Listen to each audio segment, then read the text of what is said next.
জাকাত একটি ফরজ বিধান। জাকাত আদায় না করলে আল্লাহর শাস্তি রয়েছে কঠিন। জাকাত ইসলামের পঞ্চম স্তম্ভের একটি। জাকাত সঠিকভাবে আদায়ে বিশেষ পুরস্কার ঘোষণা করেছেন আল্লাহ তাআলা। আবার জাকাত আদায়ে গড়িমসি করলে কঠোর হুঁশিয়ারিও দিয়েছেন তিনি। হযরত আব্দুল্লাহ বিন উমর রাদিয়াল্লাহু আনহু থেকে বর্ণিত, তিনি বলেন, রাসূলুল্লাহ সাল্লাল্লাহু আলাইহি ওয়াসাল্লাম আমাদের দিকে এগিয়ে এসে বলেন, হে মুহাজিরগণ, তোমরা 5টি বিষয়ে পরীক্ষার সম্মুখীন হবে। তবে আমি আল্লাহর কাছে আশ্রয় প্রার্থনা করছি যেন তোমরা তার সম্মুখীন না হও। যখন কোনো জাতির মধ্যে প্রকাশ্যে অশ্লীলতা ছড়িয়ে পড়ে তখন সেখানে মহামারী আকারে প্লেগ রোগের প্রাদুর্ভাব হয়। তাছাড়া এমন সব ব্যাধির উদ্ভব হয় যা পূর্বেকার লোকদের মধ্যে কখনো দেখা যায়নি। যখন কোনো জাতি ওজন ও পরিমাপে কারচুপি করে তখন তাদের উপর নেমে আসে দুর্ভিক্ষ, কঠিন বিপদ মুসিবত, আর জাকাত আদায় না করলে তখন আসমান থেকে বৃষ্টি বর্ষণ বন্ধ করে দেয়া হয়।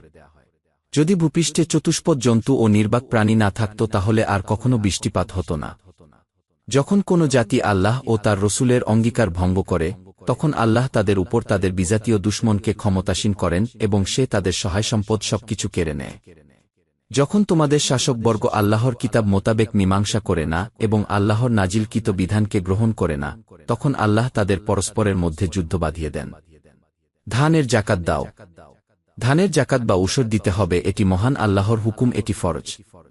ধানের জাকাত দেওয়ার নিয়ম হচ্ছে বৃষ্টির পানিতে ফসল হলে সম্পূর্ণ ফসলের 10% অর্থাৎ 10 মণে 1 মণ, আর সেচের পানিতে ফসল হলে সম্পূর্ণ ফসলের 5 অর্থাৎ 20 মণ ধানে 1 মণ, আর কিছুটা সেচ আর কিছুটা বৃষ্টির পানিতে ফসল হলে 7.5% জাকাত দিতে হবে।